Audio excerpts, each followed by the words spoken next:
dia, Deus. Senhor, hoje me ajoelho diante de Ti com o coração cheio de gratidão. Obrigado por mais um dia de vida, por cada batida do meu coração e por cada fôlego que me dá. Obrigado pelos livramentos, até aqueles que nem percebo, e pela força que me sustenta nas batalhas que enfrento. Pai, eu Te entrego este dia. Fortalece-me para vencer a inveja, os ataques e as palavras mal intencionadas que possam surgir no caminho.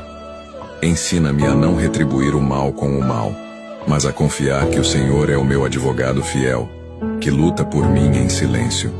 Renova em mim a fé, a esperança e a coragem, que eu possa espalhar o Teu amor por onde eu passar, mostrando que minha confiança está em Ti.